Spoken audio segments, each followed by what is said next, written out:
before we get into any more specific North Carolina law. Chapter 6, land use controls. There are two main categories of controls on the use of land. Public controls, private controls. Government controls, non-government controls. If it's not the government controlling the use, who is it? An HOA. It's a good answer. How many agree with that answer? An HOA. That's a really good answer. Dig deeper. Who is the HOA? Neighbors. Dig one level deeper than that. Take the S off the end of that word. Neighbor. Singular. Private land use controls, folks, are for anybody in a subdivision. And what do we say another word for a subdivision was? What's that map thing? A plat map. A subdivision is any single plat map, right? The same plat map is going to have the same covenants or restrictions for every piece of property on that map. Does that make sense? The only thing it takes to enforce those restrictions is one other owner saying, no, you're not following the rules. Now, the nice thing to do would be go knock on the door and say you're not following the rules. If they won't listen, we're due two private citizens who have a dispute about a legal matter go to settle such a dispute. Court. So one level deeper in that question, how would I enforce the covenants in my neighborhood? Whether the HOA wanted to do it or not, could I do it? How? Go to court and do what? Sue them. That's the word, right? I could sue my neighbor for failing to follow the covenants and restrictions that we're both bound by. I don't need the HOA to do it. Now, what we found over time is that it's much more efficient when all the owners sort of band together and elect a leadership, and we let those people deal with enforcing the covenants, and that's where HOAs come from. But at the root of the matter, any owner within a neighborhood, within a subdivision, within a plat map, can sue any other owner on that same plat map to enforce those covenants. Does that make sense for you guys? Does everybody follow that? Yes, ma'am. So, like in my covenant, there's one rule of you can't have more than 3 dogs. If I had 4 dogs, somebody could go and sue me and get money back from it. Not money. What are they suing you for? For no reason. They're suing you to get you in compliance with Sell my dog. the rules. Sell, give away, adopt out, move away yourself. Come in compliance with. She said that's crazy. I'm going to pick on you for a second. Well, I know I bought the house and I... So, see, she knew what was coming, right? She knew what was coming because she said it's crazy, but it's only crazy if she doesn't want to follow the rules that she agreed to follow in the first place, right? But I had a realtor, not a realtor. That's right. She had one with the A in the middle who never explained those covenants to her. But that's why giving them a copy of the covenants and giving them explanations about things is important, because they are agreeing to abide by those rules. There is a neighborhood here in Raleigh that actually has a covenant. You can't have your garage door open more than 5 minutes continuously. You have one that Phoebe said she has one that you can't wear your pajamas to go get the mail. They wrote it after she moved in. But so that's really in your covenant. You cannot wear your pajamas to. Now, does it qualify what is pajamas and what is not? I know. Well, yes, right. Naked is not wearing pajamas, correct? That would be in compliance with the covenant. Sarah is a rule breaker. You can tell. That's the attorney in her. Who wants to, act out. So these two categories are huge to understand. Before we even start talking about what the different types of land use restrictions are, you need to understand they come from two sources. And what you also should equally understand is that no source is more important than the other. The book says it this way: you always follow the most restrict, or the most strict. I like to say it this way: you always follow all the rules. Because when you say you follow the most strict, it makes you sound like you're following one or the other, right? No, the answer is you follow all the rules. Here's an example of what I mean. The city of Raleigh may say you can't have a fence over 6 feet high, but it doesn't specify the material that fence can be made of. Would a chain link fence that's 6 feet high comply with that regulation? Yeah. Yes. Your HOA, which is located in Raleigh, which is covered under that restriction, has a restriction that says you can't have a fence of any other material other than wood. Would that same 6 foot high chain link fence comply with that regulation? Which one are you going to follow? Both. You're going to follow both. Because the city of Raleigh one simply said it can't be more than what? 6 feet high. Check. We're following that one. The other one said it can't be of anything other than wood, right? Now, can it be more than 6 feet high? Under that rule, but not this one, so we wouldn't be following both, right? We've got to follow both sets of rules. So the ultimate reality is we can't have a fence that is either more than 6 feet high or made of anything other than wood. Does everybody follow that? So whenever you get a test question about which one you follow, both. The most restrictive is both. It means the same thing. All right. So let's talk about these public land use or government land use controls. Planning and zoning is going to be the biggest part of this. So what is planning and zoning? Well, every city or municipality or county in the state of North Carolina is given the right to control use of property within their jurisdiction. We call that zoning authority. Okay? So, just a basic idea of what zoning is, and then we'll get more into it. Zoning is saying we want this part of our city to be used for this purpose, but not for this other purpose. Why might you do that?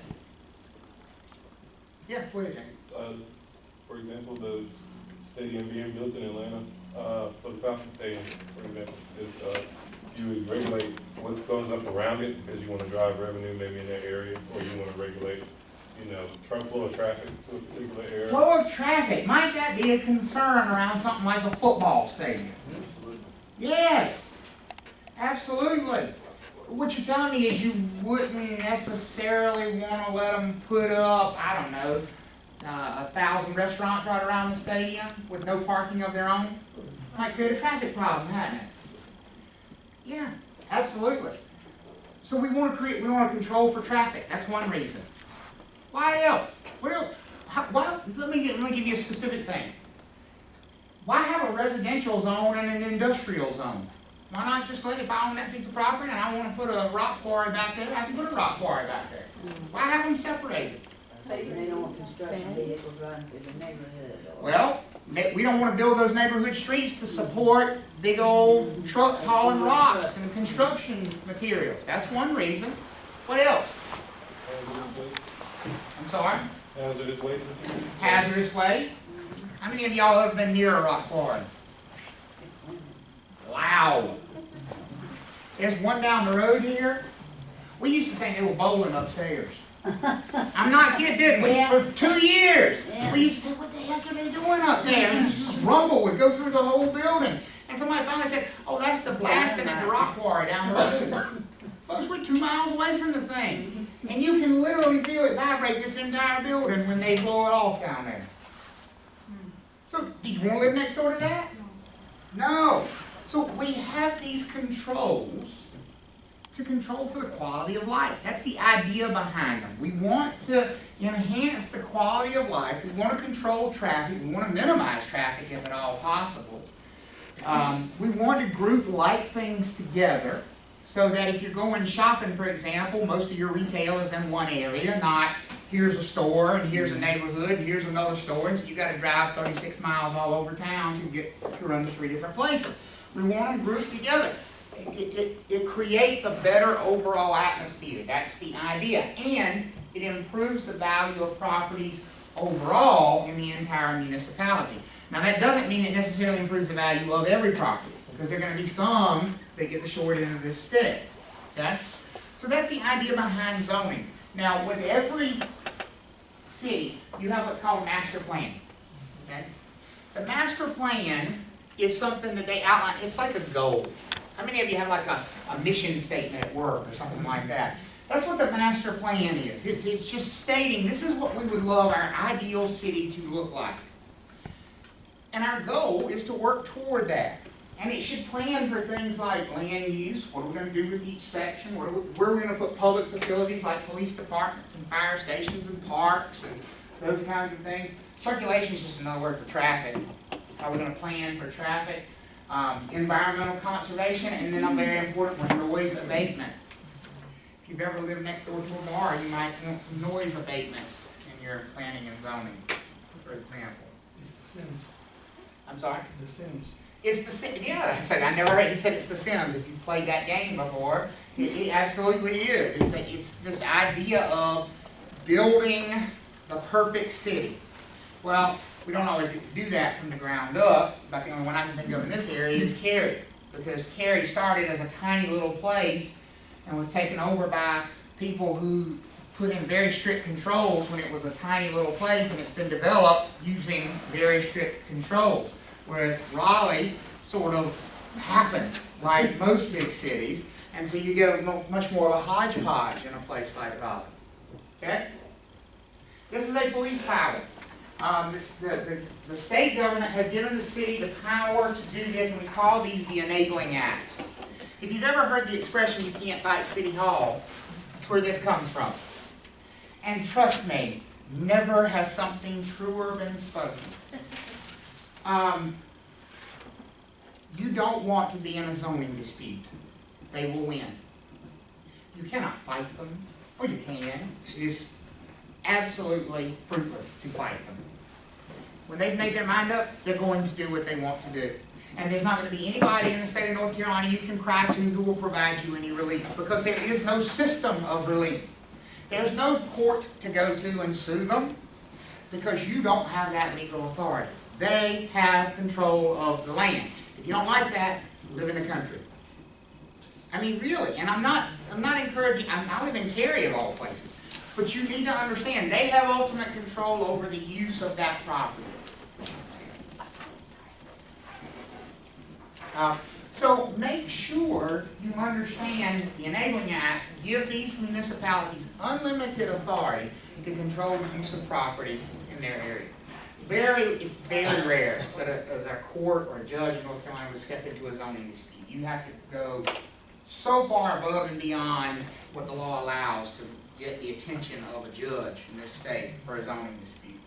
Okay? So, we talked about the purposes, basically just to improve life.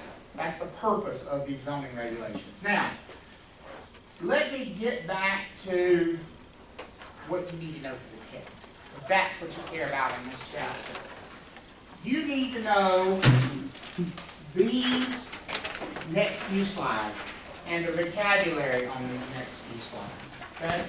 So a zoning ordinance is a rule. An ordinance is a rule, a law. And a zoning ordinance sets up what use is allowed in a certain area or district of a city. To give you an example of what I mean by that, Raleigh has several different residential zones. R10, for example. R10 in Raleigh means residential use no more than 10 units per acre. So what does that mean the minimum lot size is in an area like that? 1/10 of an acre, right? For those of you familiar with lot size, that ain't a very big one. What do you think R10 is most likely going to be? What kind of houses? Townhomes. Townhomes. Whereas R2, which would be no more than 2 units per acre, or half-acre lots, would most likely be what? Single-family, detached homes. Does that make sense for you guys? And then there's going to be commercial zones, there's gonna be retail zones, there's gonna be light industrial zones, heavy industrial zones, manufacturing zones. You name it, there's a zone almost for it. Except one thing. One thing we got a lot of in North Carolina that you won't find in any zoning ordinance in the entire state as an allowed use. And by the way, zoning ordinances don't tell you what you can't do, because that list would be real long. Zoning ordinances tell you what you can do in a particular district. And if it's pretty simple, if the thing you want to do is not on the list, you can't do it. It's not that hard to understand, really. There's one thing we got a lot of in this state that you'll never find as an allowed use in any zone, whether it's residential, commercial, industrial, manufacturing. Can you all think of it? Not agricultural, you'll see that. It's a good thought, though. Got a lot of them in North Carolina. Somebody said it. Churches, houses of worship. So what I'm telling you is that houses of worship are not an allowed use anywhere in this entire state. Oh gosh, how do we have so many of them then? You know why they're not an allowed use? Remember I said zoning ordinances tell you what you can do, right? How much your church is paying tax? So is it in the best interest of a city to just say, you can put as many churches in this area as you want to? No, because what are they going to get? No taxes and a lot of traffic, right? So, there's not a single zone in this state where you'll see a church as an allowed use. You have to ask for special permission. We call that a conditional use. It's a conditional use. You have to apply for permission. It's not on the allowed uses list. It's a conditional use. Sure, we'll let you put it there under this condition, that there's not another one within so many feet, or there's not another one within so many miles, and there's no more than this many on the street, and you don't have more than this many parking spaces. And you're not taking up more than this much property. You need tax money. Alright? One phrase you might see in this chapter on the test, extraterritorial jurisdictions. Well, extraterritorial means outside of our territory, right? Who's doing this zoning? Who is it? It's public, but what public entity? It's local government, so like a city, right? So if we say an extraterritorial jurisdiction, what would extraterritorial mean, do you think? Outside of what territory? Outside the city. Not only do the cities in North Carolina have the power to control zoning or land use within their own boundaries, they are granted the power by the state of North Carolina to control land use outside of their boundaries for a certain number of miles. We call it an extraterritorial jurisdiction. Your property is not located in that city. You do not get any services from that city, but you must abide by their land use controls. That's called an extraterritorial jurisdiction. Okay? Everybody good on that? All right. I don't need to talk about the validity test. So, zoning administrations that administer these laws, and there's going to be a planning and zoning board in every city or town. We're going to talk about what a variance is here in just a second, because that's an important word. So let's talk about exceptions to the zoning. This is probably the most important terminology in this entire chapter from a test-taking perspective, these next couple of slides. Okay? So if you're going to study one thing in this chapter, make sure it's these two slides.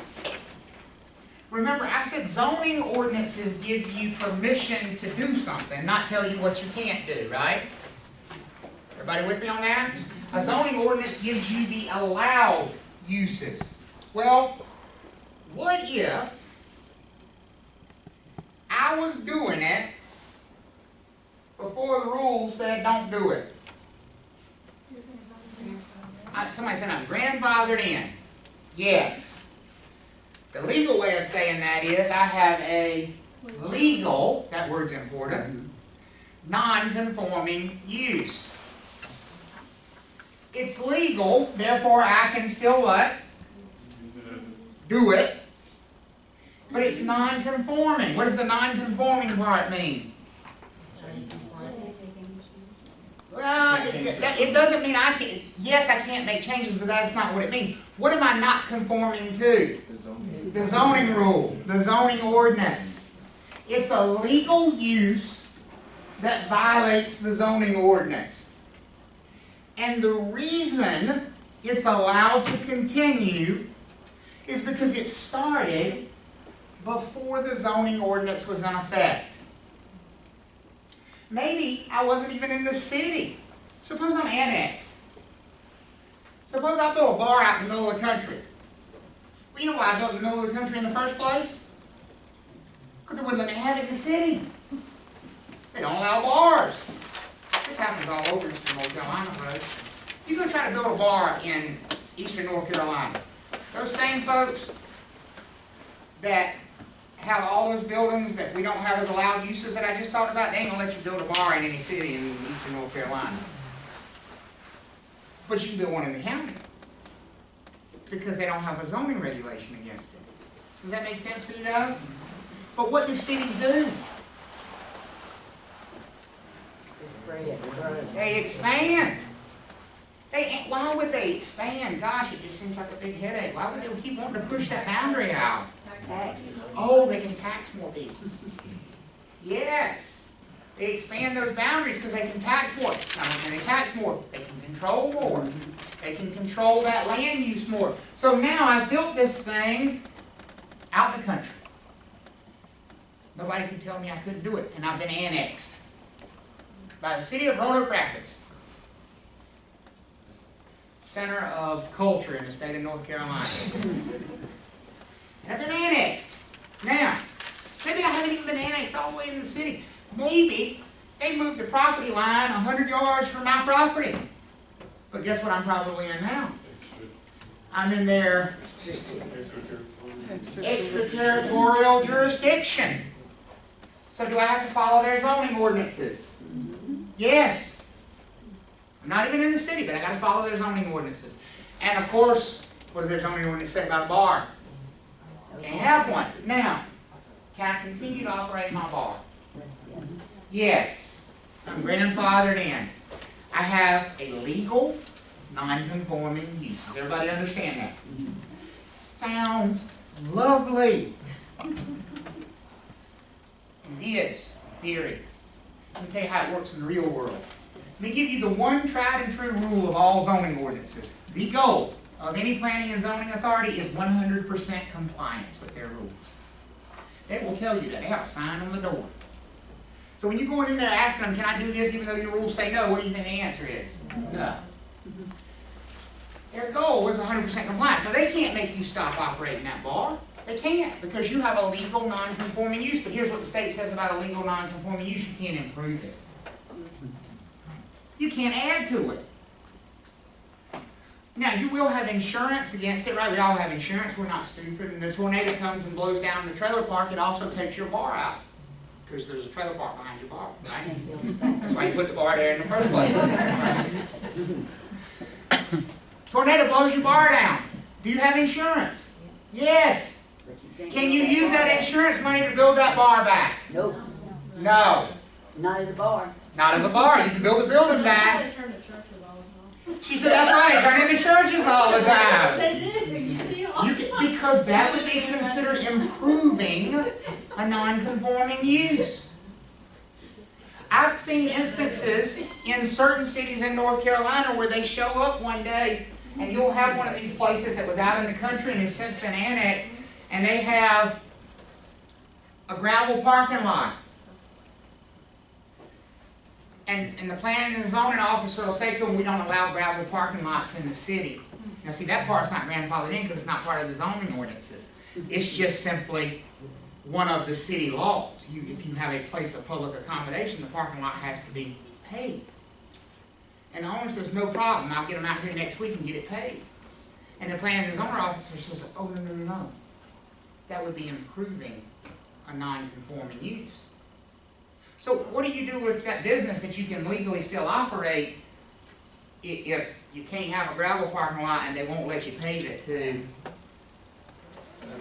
Long scrape that gravel up, park Remember that that, dirt. remember that 100% compliance thing I said? They're going to get it. They're going to shut it down if they want to. Now, do these things continue in some cities because they don't care and they like you? And absolutely. But I am telling you, folks, and you should learn it. And the reason I tell you this, and I stress it so much, you're going to end up representing a client one day who's buying something that falls into one of these categories. It's being operated as a legal non-conforming use, and they just make the assumption that because it's grandfathered in, they're fine doing it just like it's a legal use. There's a big difference between a legal use and a legal non-conforming use. A legal non-conforming use has to stay exactly as it is. Yes? But you could transfer ownership of that bar from me to you. In some cities, they could. It's legal in North Carolina to actually have your zoning ordinances bar transfers, ban transfers, and have that legal non-conforming use transfer. Most do allow transfers of ownership. Okay. Yes. So I have two questions. The first, so an original owner of a home that didn't have any restrictions on it, let's use impervious cover restrictions. Yep. And during their tenure in their home, they came in and they reduced, or they expanded, they reduced the amount that you could have. Right. They changed their rules to allow for a certain amount of impervious square footage. So that person, I'm just trying to understand how far this goes. So that person, let's say they want to tear out their concrete driveway and they want to put in a pool. And the pool is not considered impervious cover, and you're tearing out some of the driveway, but you're still over. Right. They would not. They're not allowed. They would make you get below that Below the impervious number, because any improvement to that property that has a non-conforming use would have to bring Okay, the so they're entire sort of property. cutting their nose off to spite their face. Yes, in Okay. many cases, absolutely. Okay, so then my follow-up question to that is is it considered a taking in any way, or are these owners compensated for a reduction in the ability to No. serve? No, and I'll give you a perfect example of that. I have to kind of try to draw it. I'm a terrible artist, so excuse me here. But let me see if I can draw this real quick. I'll draw you an example of what happened to car wash in Cary with a city change in planning. This was a circulation change. It was actually a traffic pattern change. And you talk about a taking and whether or not it changed things. So in this case, we had Maynard Road and Kildare Farm Road in Cary, if y'all know where I'm talking about. So this is Kildare Farm Road, and Maynard Road comes in and intersects with it right here. Okay? There is, and I'm going to erase the MR so I can draw. Originally, Maynard Road was bidirectional with a turn lane in the middle. There's another smaller road back here that intersects as well. Right here is a car wash, right on that corner. So the original traffic pattern was this, and there was a turn lane right there. So that coming from either direction on Maynard Road, you could turn into this car wash, right? There is no driveway on this side. Doesn't exist. The only driveway, and there's two of them, are right here and right here into this car wash. Cary, when they widened Maynard Road, they did this. And I tell you, I'm a terrible artist. They put a median right there.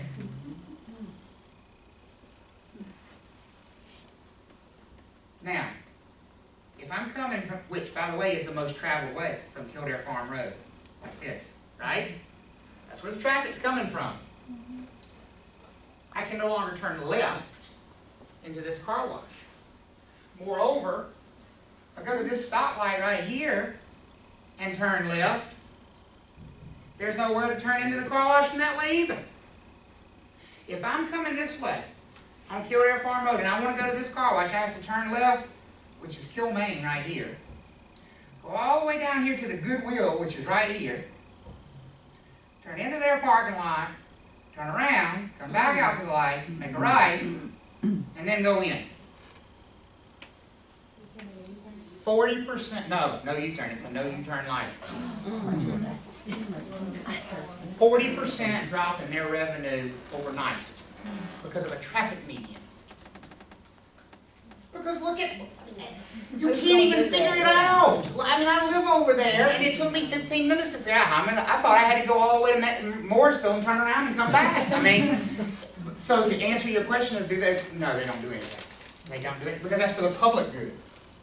And the public good outweighs the singular of that person. That is not considered a taking in North Carolina. Yes, sir, Mike. Well, I've been to several zoning hearings and they do listen. They do. They absolutely do. I'm not saying it's a closed process where they don't listen. And most of the time, oops, sorry, that's the wrong side. Most of the time, they take those concerns and weigh them. But that's not always the case. And somebody's feelings are going to get hurt almost always in these things. And somebody's going to gain property value and somebody's going to lose property value.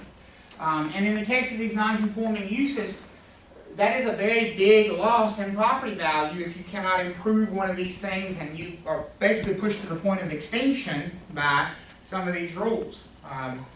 So it's there was one that I talked to an agent a couple weeks ago, and he said that their sign blew down, and this was in Martin County.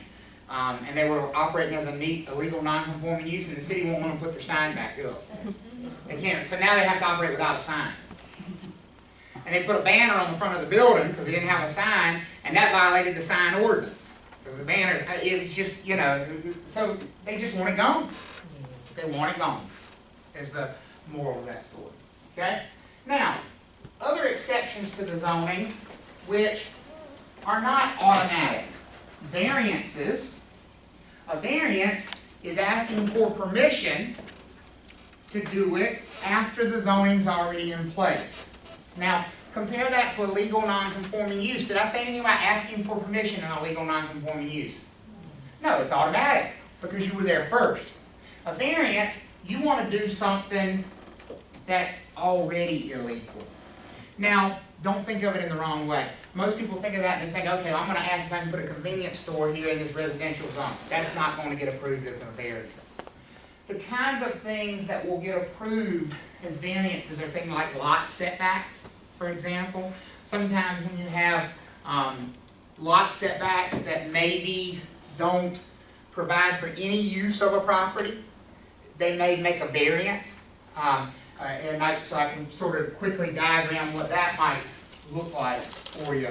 I've seen this before. Imagine a subdivision, like a little cul-de-sac like this, and you've got the lots here. Okay? And there's a really nice little stream that runs across the back here. Alright, that's fancy. But on each one of these lots, this is lot 1, this is 2, this is 3, 4, 5, here. On each one of these lots, you've got setback requirements. So maybe you can only build no closer than 10 feet to the side property line. So you imagine there's a line right there. They can't build it, right? And it's on each property.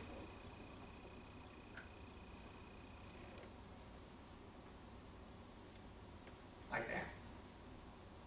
And then there's a front setback. You can't build within 30 feet of a publicly maintained right-of-way. That's another word for road. Okay? So you got this line kind of around the front edge. Is that 30 feet from the center of the road or the curve? From the edge. From the white line. So you're 30 feet from there. Can't build. And then the city has a special ordinance for naturally flowing bodies of water, which says you cannot build within 50 feet of a naturally flowing body of water.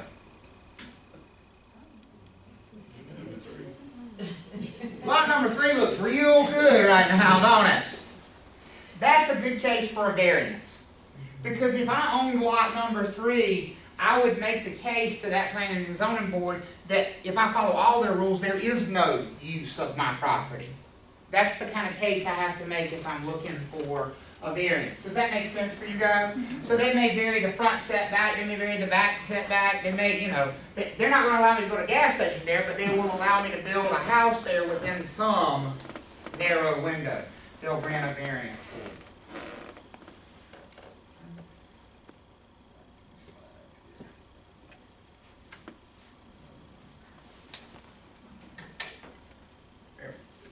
So that's a variance. We already talked about a conditional use permit with the houses of worship, churches. Conditional use permit is one where the use is not allowed. The use itself is not allowed. But the city says for these particular things, you can ask our permission to do them anywhere. And we'll make a decision on a case-by-case basis. Does that make sense for you guys what a conditional use permit is?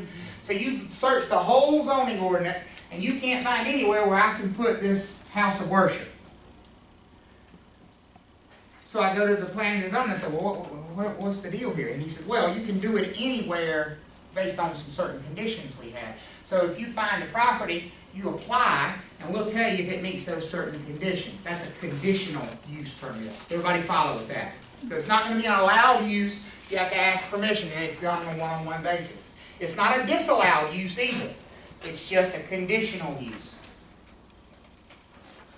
An overlay district is maybe the only other term I think you will see when it comes to zoning.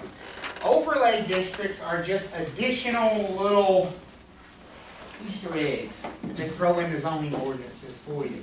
So here's an example of what I mean by that. How many of you have seen a historic neighborhood and have heard them say, well, you can't build a new house in there. You can't tear down those old houses in there. Well, remember the zoning ordinances only control the use of the property, right? They don't say anything about the age, or what kind of style of house or anything. It just simply says R2, which means residential and no more than 2 per acre. So would that allow you to tear down one of those old houses and build a new one? That would, right? So in that case, they'll use something called an overlay district. And they'll say, in addition to this being R2, it's also historic preservation. And it basically just adds a layer of restrictions onto that already existing zone. It's a way of coming back and adding restrictions to a particular area. They call them overlay districts if you want to know why, because everybody used to use, remember the old overhead, how many of y'all remember overhead projectors, right? Well, they used to go in these planning and zoning and they put the map of the city up there, and then they'd have another one, a little red blob that they would lay over and say, this is going to be the historic, this was the overlay district. That's where the name came from. Yes, ma'am. I have no idea how long it would take to apply for a variance, and so my question is simply, if you have a client who's interested in purchasing a home, but there's some use for it which is restricted, would it ever be reasonable, obviously not in the seller's market, but to ask the current owner to seek a Yes. variance? Okay. You wouldn't do it in a residential setting very often, but in commercial real estate it's done all the time. Okay. As a condition of a contract to Okay. have the zoning redone. So Sarah's question was, if I'm going to tweak it just a hair, because she asked if it's residential, we'll change it to commercial. If I've got a client who wants to purchase a property, let's say they want to buy this little house in downtown Cary and use it as a lawyer's office. It's in a residential area. It's not zoned for office use. But the seller says, listen, they've granted the last 6 variances in a row that have applied for this. There's 3 real estate offices and 2 attorneys' offices right down the street right here. It's a slam dunk. Sarah's question is, can I, as the buyer, ask the seller to do that before I close on the property? And the answer is absolutely. And that would be the smartest way to handle something like that, because then it puts the ball in their court, and if they can't complete that process, you don't have a property that you can't use for what you wanted to use it for. Okay? All right? And we talked about historic preservation, which is just a method of overlay. Okay? Spot zoning, illegal. It's the only thing in zoning that's illegal. Spot zoning is pretty recognizable. It usually involves money greasing somebody's hand somewhere along the way. It's a very obvious deviation that favors one property owner specifically. let's just say there's 1,000 houses in Amberley and magically one of those lots gets zoned so that you can put a convenience store on it, right in the middle of the neighborhood. That would be considered spot zoning. And that's one of the few times that you could probably get a judge or a court in North Carolina involved and get an injunction to stop that. I will tell you, my cynical life experience, it's always a coincidence that the brother, cousin, mother, father of the most successful real estate developer in town is usually a member or the chairperson of the Planning and Zoning Authority in said small town. I don't know why that works out that way, you know, but they like to keep it in the family, especially east of I-95.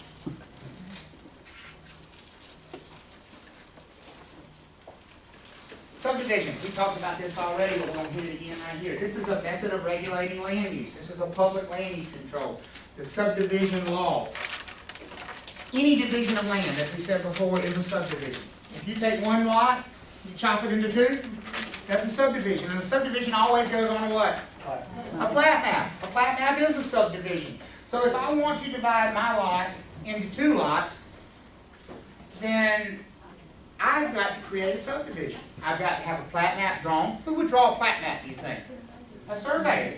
I'd have to hire a surveyor, have them come out, and draw that plat map out. That plat map goes to the county courthouse. And assuming the county says it's okay, then I take it and I record it. What do we call that plat map at that point in time? That's a preliminary plat map. That's what we anticipate our subdivision will look like. Now, at that point in time, and this is what you need to take away from this section. You need to learn this because you can get tested on it, okay? We talked about it already, but I won't hit it again. At that point in time, once you've got a preliminary plat map, but not before, you can start to actively market or sell these potential lots. Now, sell doesn't mean close. It doesn't mean transfer title. Sell means write a contract, take a deposit. That's selling something in this business, okay? So I can market these lots. I can write a contract on these lots. I can make a deposit on these lots. Can I close or transfer title on any of these lots on this preliminary plat map? Not until we get a final plat map. The final plat map is going to be the key to being able to transfer title to any of these lots for the seller. Is everybody good on that? Okay. Make sure you're familiar with that process. Now, before here, what can you do with those lots? Nothing, because they ain't lots yet. If you haven't gone and recorded a preliminary plat map, it's just a big piece of land, right? It's not individual lots. There's nothing to sell. There's nothing to market. You shouldn't even be out there showing people where boundaries are because they haven't been decided. Does that make sense? Yes. So you said that these are all public land? These are all public land use controls, yes. So even if it's like a private gated neighborhood that, you know, the government doesn't upkeep the streets and all of that, it's still a public lands? So Phoebe's question is, even if it's a private gated community like the one she lives in, that's what she said, I don't know that. With security guards and snipers and all that, I don't know where she lives, but apparently it's very hoity-toity. Carrie, somebody said Carrie. There's only one comedian in the room, whoever said that. So, if it's a private neighborhood with gates, and the city doesn't maintain the roads, because if they have gates, the city doesn't maintain the roads. I had an agent one time go, you know, I don't know if the streets are public or private. I don't think I may have told my client the wrong things. And I said, well, where is the house? And she said, Governor's Club. I said, I hope you told them they were private streets. And she said, no, I told them they were public. Are they private? I said, what part of the guardhouse and the gates did you not come to understand about those being private streets in there? You know, public sort of means they belong to all of us and we all get to drive on them. That gate thing kind of is a nice red flag, right? It's a private street. Well, if it's in one of those neighborhoods, there still won't be public land use controls, because it still falls within a municipality and they still have the ultimate control. It's not the only source of control, but they do still have control. Yeah. So again, you'd still fall under two sets of regulations, the covenants and the zoning regulations. Okay? Good? All right. So we talked about the subdivision process, the planning stage, the final planning stage, which would be plat map, and then recording the final plat map and disposition, or selling. Okay? This is also the time when the restrictions get added. If your neighborhood has an HOA, if your neighborhood has covenants, that most likely happened when the land was subdivided. Because remember, the one person who can always place restrictions on a property is the owner of the property. And when I'm subdividing the land, I own it. And so I'm creating these lots, and I'm placing these restrictions on them at the same time. And those restrictions are appurtenant, meaning they're going to do what? They're going to stay with the land forever. They're going to transfer. Every time that property is sold, the new owner has to abide by those rules and regulations. Yes, sir. So if there's a property, for example, that maybe for a long time was residential property, of course that's on pertinence, covenants, restrictions, all of that. Then you go before the zoning commission and they rezone it as maybe retail or multi-use area. Do you then have to adjust the restrictions and things that are associated with it? If you can. If you can. If you have to change the covenants, the answer is yes. Absolutely. Absolutely. So most likely, you'd have to get agreement from everybody else on that plat map to be able to lift those restrictions.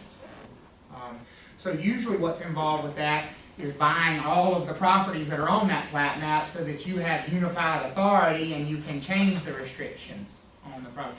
Now see, I can't change, I don't have covenants on my property because I live in an old house in Cary. But most houses in the area have covenants on them. Even if they don't have an HOA, they have covenants.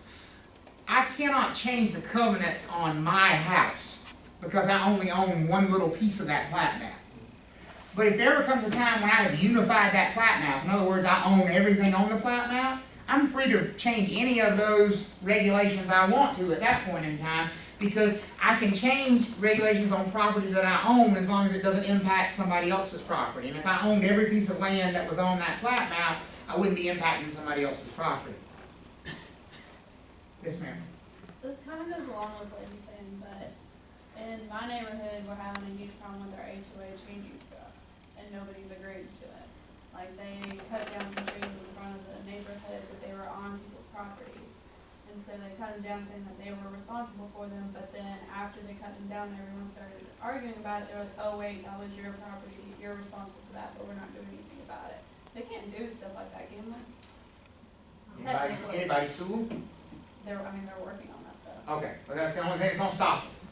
I mean, your question is, can they do that? They can do anything they want to until a court of competent jurisdiction tells them not to. And they can change the pricing anytime for your HOA too. Depending on what the covenants and bylaws say, and most likely it does give them, especially the right with a vote of the homeowners association or a certain quorum or percentage of the owners. Yeah, it probably does give them that right. And is everyone supposed to be paying the same thing? It depends on how the covenants are set up. Depends on, because sometimes, well, she said it's crazy that sometimes they've got to be paying different things. That depends. If you think about a condominium development, for example, if there are 1-bedroom units and 3-bedroom units, you would expect that the 3-bedroom units would pay a higher percentage of the HOA dues, right? Yeah. Believe it or not, that's not always the case. So sometimes it works the opposite way. But different neighborhoods do have different due levels for different sections, different lots. Because remember, each plat map is its own subdivision in the eyes of the law, right? So when you see, Shady Meadows Phase 1 might have different covenants than Shady Meadows Phase 2. Now they don't usually the developer would roll the same covenants in. But guess what? If they found something that wasn't working in Phase 1, they can't go back and retroactively change it, but they can sure add that restriction when they do Phase 2. Does that make sense? So sometimes you'll find in neighborhoods like that as you get deeper in the phases, maybe some additional restrictions were added. to those properties. So, you know, you'll have, I've seen neighborhoods where if you, on this street, you could park on the street, but on that street you can't because they added that restriction to a later plat map, to a later phase. Yes, ma'am. Earlier you were talking about buying, like say, I own a house in Georgia, and within this block, there's probably maybe 8 houses on it, maybe a little bit more, but, say I went through there and I bought all those houses, they would still stay the same property boundaries for everything, it wouldn't become one big, No, boundaries would stay the same. okay, because it would be illegal, like it just legally can't be made into one big property, the Sure it boundaries can, have to stay. if you combine it. But how would the appurtenance that come with properties work with that? Because that's not what you were talking about, was it? You were talking about, like, okay. Like if you repurpose. He's asking how he could change Yeah. those covenants. And the only way you can change them is if you have control over all of the properties. Because basically to change covenants, you have to have agreement of all the property owners on that plat map. Well, if you own all of them, you've got agreement. But covenants wouldn't be the same as the appurtenance that follow the property. The covenants are appurtenances. The owner of the property can always change the covenants that they place on the property or that they have complete control over. That they placed on it, but whatever. Or that they have complete control over. Okay. That's the second part you're missing. Mhm. I can change anything if I have complete control over the entirety of the plat map. What are the odds of that happening? I mean, or complete agreement. Because obviously you need the ability to come back and change covenants. Suppose you have a covenant that 50 years from now completely doesn't make sense. You know, we have hovercraft cars and you need to be able to fly your car in your neighborhood or whatever. You need everybody to come back and agree so that you can change a covenant to allow for that. But it's very rare that that happens. Most of the time, they're there. I Yes. think where the fine element here is the covenants versus appurtenances. the way I- It's like they are appurtenances. Well, what if there's an appurtenant that's not a covenant? If I have total control over the entirety of the plat map, and I have total permission from every associated party who placed that restriction, I can remove it. But again, it ain't gonna happen. Right, okay. I mean, that's just the thing. So, here's an appurtenance that goes away. If I buy 2 side-by-side pieces of property that have an appurtenant easement on them, and I own both of them, guess what goes away? That appurtenant easement goes away. Because the definition of an easement is the right to use the property of what? Another person, right? Somebody else. Well, it ain't somebody else's property, it's my property. So if I wanted to then turn around and resell that lot, I have to recreate that easement. Because as soon as I bought them, it would go away because I had complete control, you know. But it is very rare for these appurtenances to go away. Liens are appurtenant. So just because something is appurtenant doesn't mean it's impossible for it to go away. It just means unless something outstanding happens, it's going to go away. Lien is appurtenant. What makes it go away? Pay it off. Pay it off. Does that help? Yes. Okay, Thank good. Good. This is a big one. It's a big one for tests. It's a big one for the real world. So I want you to be very clear about what you do when it comes to disclosing subdivision street laws. Are they private? Are they public? Why is it a big deal? Somebody's got to maintain these things. That's absolutely right. Somebody has to maintain these things, and if they're private, that somebody is going to be your client who is buying in that neighborhood. And that might be really expensive. And that might be something you have to look at before you purchase a property. You should never say, unless you're absolutely certain whether this is a publicly maintained road or a privately maintained road. So you check. You check on every single property that your client has an interest in. You do not assume that it's... Many of them that don't have gates are not public. And many of them that do not have gates are still privately maintained. That is correct. And you can't tell. You can't tell. Because here's the thing. Let's talk about this process for a second, okay? There's 2 different phrases in here, and people get caught up in them. There's dedication, and there's acceptance. Everybody got that? There's dedication, and then there's acceptance. We don't have a publicly maintained road until we have both dedication and acceptance. I can dedicate a road to public use all I want to. The state of North Carolina is not obligated to do what? Accept it. It is not a publicly maintained roadway until we have both dedication and acceptance. If you go into a neighborhood and they are still building in that neighborhood, the very high likelihood is those are privately maintained streets. Now, of course, we plan that they will be publicly maintained streets at some point in the future, right? But if your client says, is this a public street or a private street, what's your answer going to be? Don't know. It's private. Now you can say, look, they plan to make it public. This is what the developer says about making it public. They've already started the process of dedicating it to the state of North Carolina, to the town of Cary, to the city of Raleigh. But is there any guarantee that they have to accept it? No. What is the only way that client can guarantee that they buy that house on a publicly maintained roadway? It's already been dedicated and accepted. Yes, sir. Check. If it's a private road, whichever, they can pick local law enforcement, can they still enforce speeding, things like that on private roads? Yes.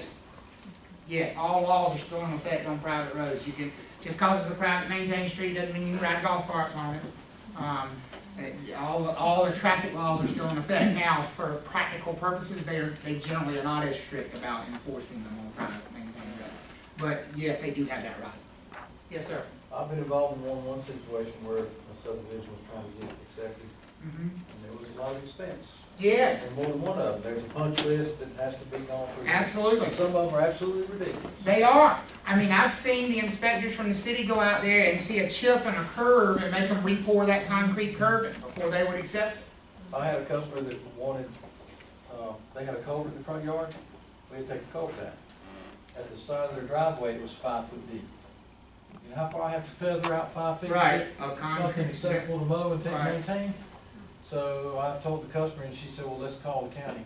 I sat in their driveway all day the next day, waiting on them to come. They didn't show. They came the next day.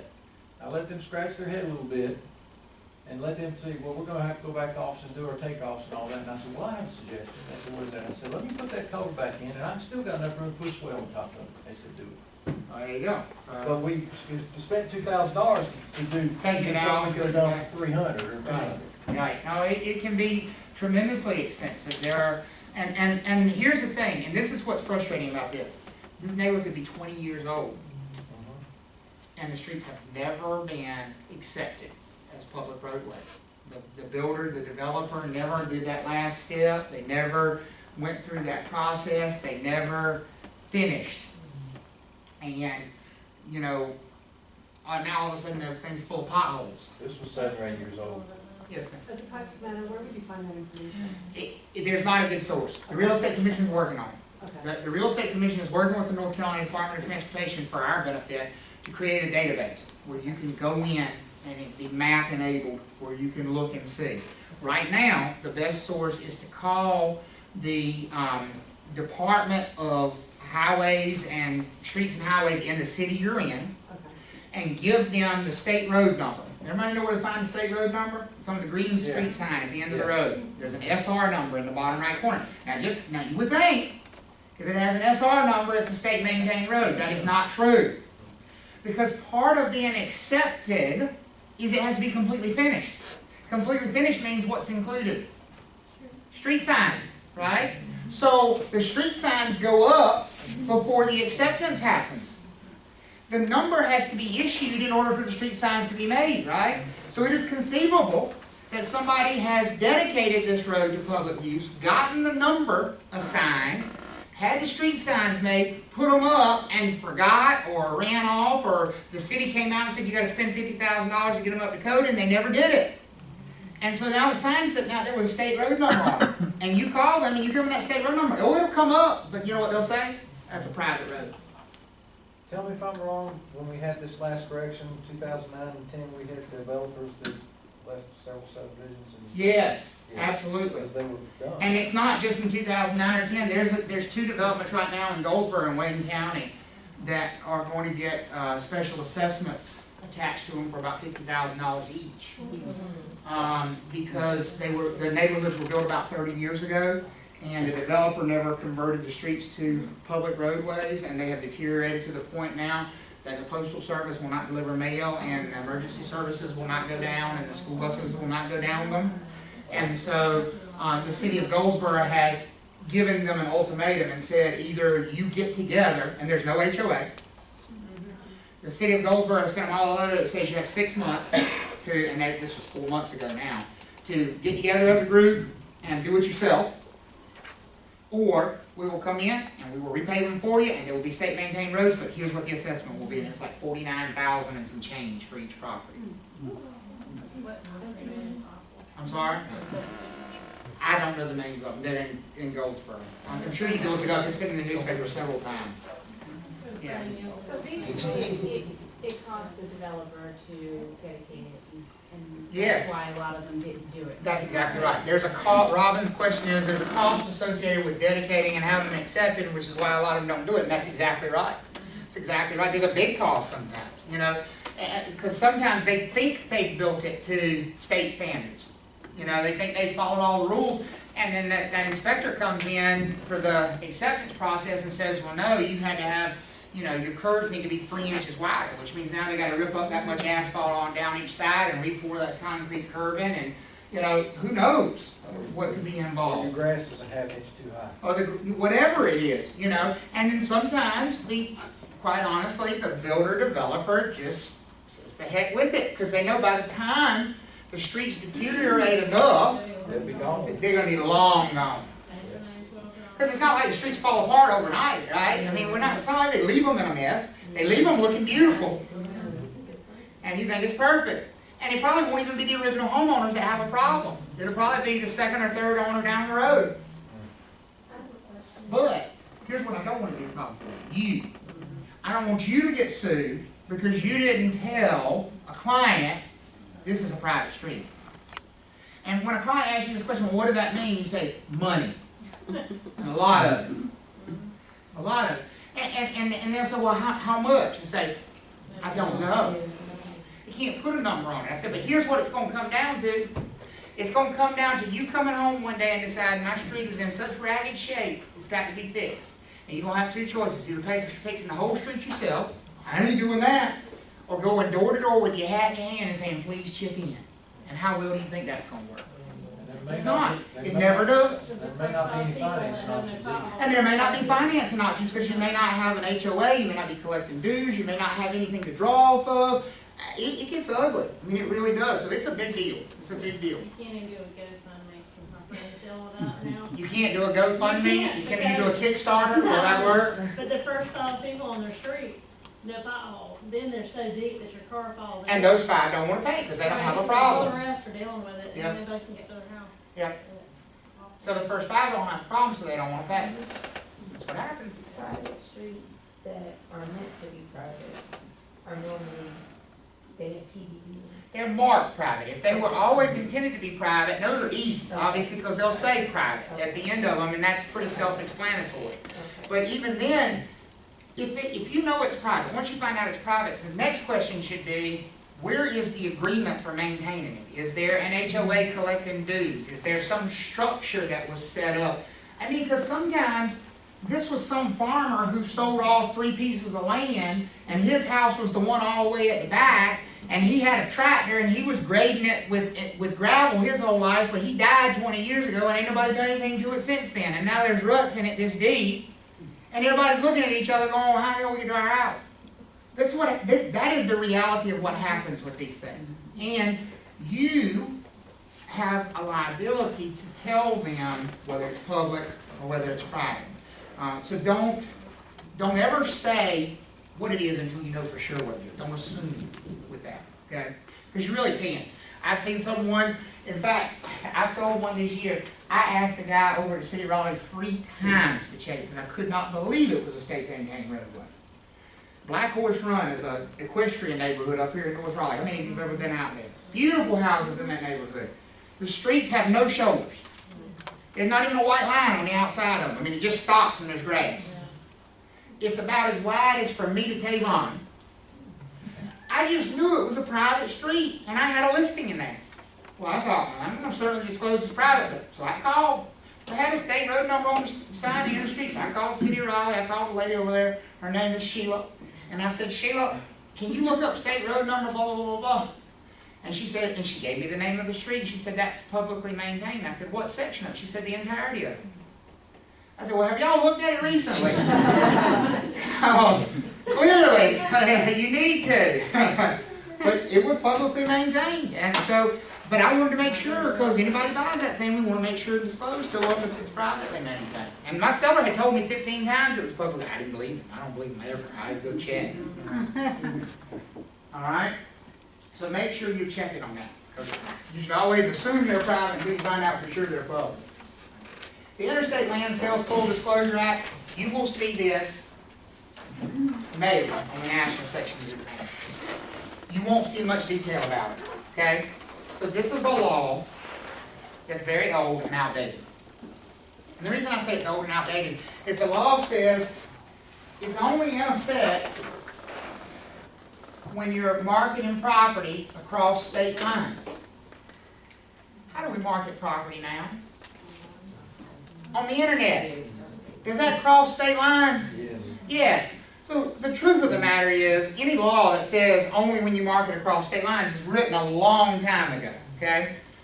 But the one time it does, for you guys become important, is it any subdivision containing fewer than 25 lots is exempt. Now, let me ask you the important question so you can think a level deeper. What is a subdivision in North Carolina? A plat map. A plat map. Most of them are. So if I wanted to avoid compliance with the Interstate Land Sales Full Disclosure Act, could I build a 1,000-house neighborhood and not have to worry about this law? Yep. Yes, I just have to make sure each phase had less than 25 lots. There you go. Okay?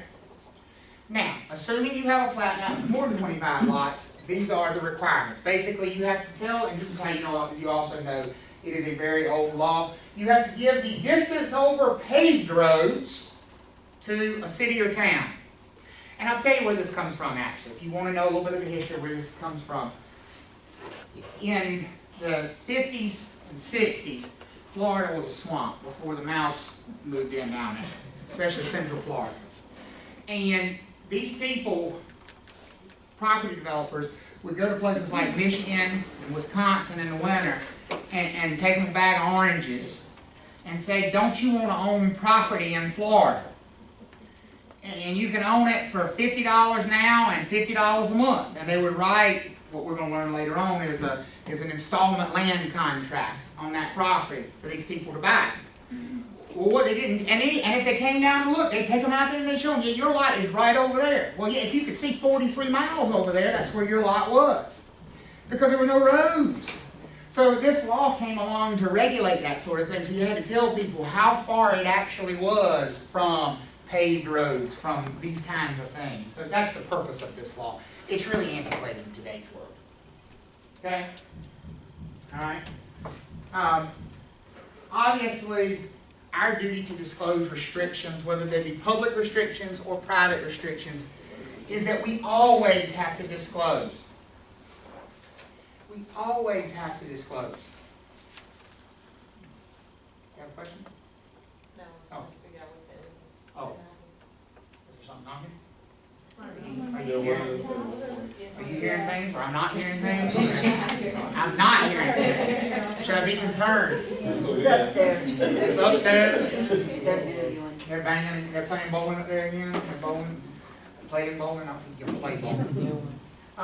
So, we always have a duty to disclose, whether it's a public restriction or a private restriction, if it's a deed restriction or a covenant, if it's a zoning issue, we have a duty to disclose it. We should always provide our clients with all the restrictions. Before they do what? Before they make an offer. You're going to learn in the next few chapters that time of offer is the most magical time in real estate. Because pretty much every rule we have as real estate brokers say, no later than time of offer. Because here's the thought process behind that. Before that, while they might get mad if you gave them bad information, you haven't actually harmed them if you gave them bad information. Does that make sense to you guys? But once they've made an offer, and they've put those gears in motion of going under contract, any bad information could really do them harm. So, or any failure to disclose. So, when in doubt on a test, and it says what's the last possible time you can do this, the best answer, if you absolutely don't know the answer, is no later than time of an offer. Because that's sort of a magic time for us. Don't make assumptions, give them the restrictions. Don't make judgments about the restrictions, though. That's for who to do? The buyer or their attorney. That's exactly right. Exactly right.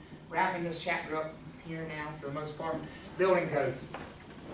Building codes are another method of public land use control. This is the government, again, stepping in and controlling the use of property. The state is going to have building codes.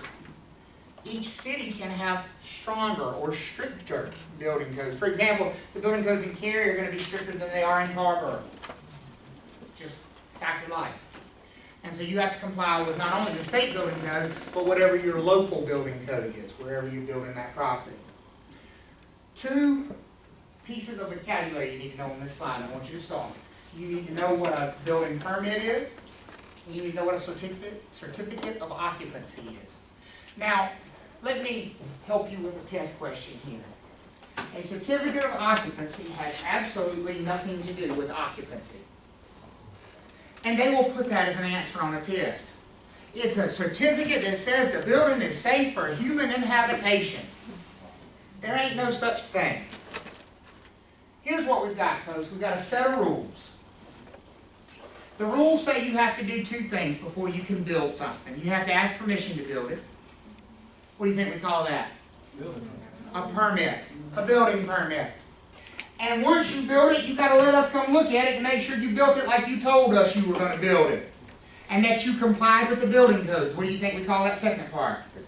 The certificate of occupancy. So a certificate of occupancy is not a document that says it's safe for inhabitation. It's a document that says you complied with the permitting process and the building codes. You can't get a CO if you didn't apply for a building permit, for example.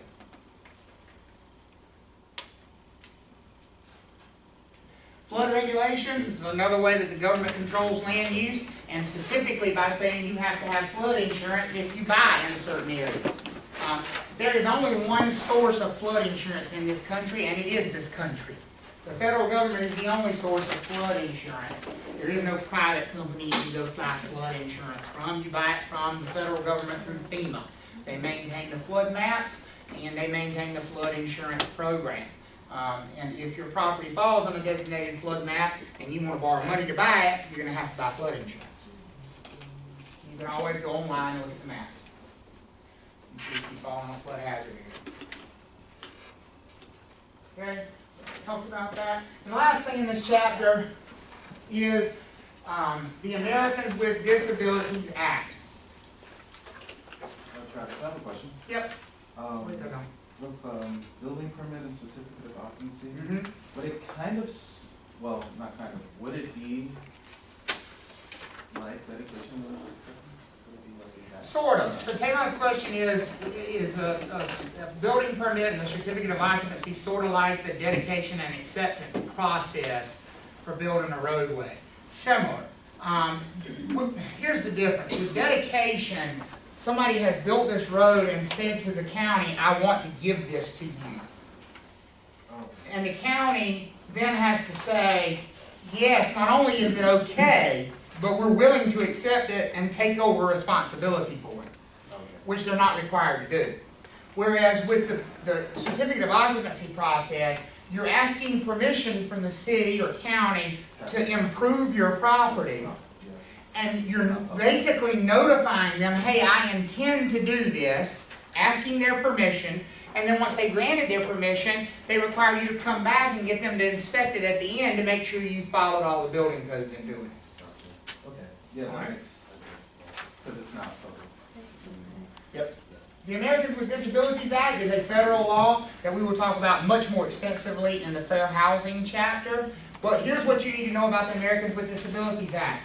It applies to places of public accommodation, not residential property. So this building is a place of public accommodation, for example. Any public facility is going to fall under the Americans with Disabilities Act. And basically, the Americans with Disabilities Act guarantees that all new commercial structures will be in compliance and be accessible, and that all old commercial structures either have to be accessible or have to make some accommodation for accessibility. For example, the town I grew up in, Tarboro, the post office is literally 42 granite steps from Main Street up to the post office. Huge, imposing, beautiful old building. It was built in the early 1800s. But, I mean, literally, you're winded by the time you get up there. No elevator, no escalator, no ramp, no. So their accommodation for the Americans with Disabilities Act is if you're disabled, you drive around to the back and blow your horn until somebody comes out and goes and gets your mail for you. That's they had to make an accommodation because they could not bring the facility itself into compliance. Okay? So that's the Americans with Disabilities Act. It does not apply to residential properties. It applies to places of public accommodation. So that sort of wraps up the land use controls. Again, just one last final review. We talked a bunch about the public land use controls, and then we wrap it up with the private land use controls. Private land use controls are covenants, right? And how many owners did we say it takes to enforce the covenants? One. Just one. That's it. Just one.